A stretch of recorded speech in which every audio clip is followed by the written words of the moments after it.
Strawberry ചാനലിലേക്ക് എല്ലാവർക്കും സ്വാഗതം.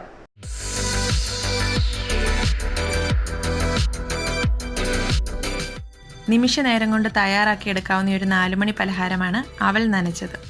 ഇത് നല്ല ഹെൽത്തി ആയതുകൊണ്ട് തന്നെ കുട്ടികൾക്കും മുതിർന്നവർക്കും ഒരുപോലെ കഴിക്കാവുന്നതുമാണ്. സാധാരണ അവൽ നനച്ചതിൽ നിന്നും കുറച്ചൊന്ന് വ്യത്യസ്തമാണ് ഇന്നത്തെ റെസിപ്പി.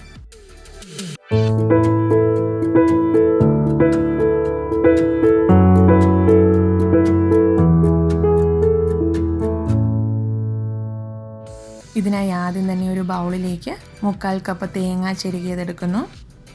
ഇതിലേക്ക് 1/2 കപ്പ് ശർക്കര ചീകിയത്. ബ്രൗൺ ശർക്കരയോ വൈറ്റ് ശർക്കരയോ യൂസ് ചെയ്യാം. ഓരോരുത്തരുടെയും മധുരത്തിനനുസരിച്ച് ശർക്കര കൂടുതലോ കുറച്ചോ ചേർക്കാം. 1/4 ടീസ്പൂൺ ജീരകം പൊടിച്ചത്, 1/2 ടീസ്പൂൺ ഏലക്ക പൊടിച്ചത്, 1 ടീസ്പൂൺ പഞ്ചസാര, 2 പിഞ്ച് ഉപ്പ്, കാഷ്യൂനട്ട്സ് പൊടിച്ചത്. 5-6 കാഷ്യൂനട്ട്സ് മിക്സിയുടെ ചെറിയ ജാറിലിട്ടൊന്ന് പൊടിച്ചെടുത്തതാണിത്. ഇതിനി സ്പൂൺ കൊണ്ടൊന്ന് ഇളക്കി യോജിപ്പിക്കാം. നമ്മൾ സാധാ രീതിയിൽ അവൽ നനയ്ക്കുമ്പോൾ ജീരകം, ഏലക്ക, കാഷ്യൂനട്ട്സ് ഇവയൊന്നും ചേർക്കാറില്ല. പക്ഷേ ഇവയൊക്കെ ചേർക്കുമ്പോൾ അവൽ നനച്ചതിന് നല്ലൊരു ടേസ്റ്റാണ്. അപ്പോൾ ഇതൊക്കെ നിങ്ങളുടെ കയ്യിലുണ്ടെങ്കിൽ ചേർക്കുക, അല്ലെങ്കിൽ ഒഴിവാക്കുക. അവൽ നനയ്ക്കുമ്പോൾ ഇളവൻ തേങ്ങ നിങ്ങളുടെ കയ്യിലുണ്ടെങ്കിൽ അത് ചേർത്താൽ പെട്ടെന്ന് നനഞ്ഞ് കിട്ടും, നല്ല ടേസ്റ്റും ആയിരിക്കും. ഇനി ഇതിലേക്ക് അവൽ ചേർക്കാം. 1 കപ്പ് കട്ടിയുള്ള ടൈപ്പ് ബ്രൗൺ അവലാണ് ഞാൻ ചേർക്കുന്നത്.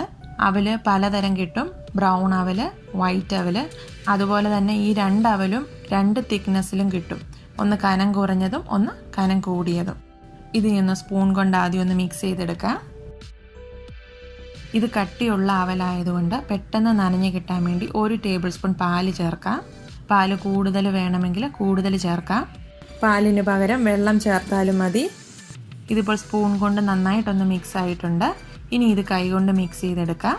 നന്നായി തിരുമ്മി കൊടുത്ത് നല്ല രീതിയിൽ അവൽ നനച്ചെടുക്കാം. ഇപ്പോൾ ഈ പാല് ചേർക്കുവാണെങ്കിൽ കട്ടിയുള്ള അവലും വേഗത്തിൽ തന്നെ സോഫ്റ്റായി കിട്ടും. അവൽ നല്ല സോഫ്റ്റായിട്ടിരുന്നാലേ നല്ല ടേസ്റ്റ് ഉണ്ടാകത്തുള്ളൂ, കഴിക്കാനും സുഖമുള്ളൂ. ബ്രൗൺ അവൽ നനച്ചത് ഇവിടെ റെഡി ആയിട്ടുണ്ട്. ഇതിപ്പോൾ നന്നായി നനഞ്ഞിട്ടുണ്ട്. ഇതിങ്ങനെ തന്നെ കഴിക്കാം, അതല്ലെങ്കിൽ പഴം കൂട്ടി കഴിക്കാനും നല്ല ടേസ്റ്റാണ്. അവൽ നനച്ച് ഉടനെ തന്നെ കഴിക്കാതെ ഒരു 10 മിനിറ്റ് മൂടി വെച്ചതിന് ശേഷം കഴിച്ചാൽ കൂടുതൽ സോഫ്റ്റ് ആയിരിക്കും. ഇനി നിങ്ങൾ അവൽ നനയ്ക്കുമ്പോൾ ഇതുപോലെ ഒന്ന് ട്രൈ ചെയ്ത് നോക്കണം.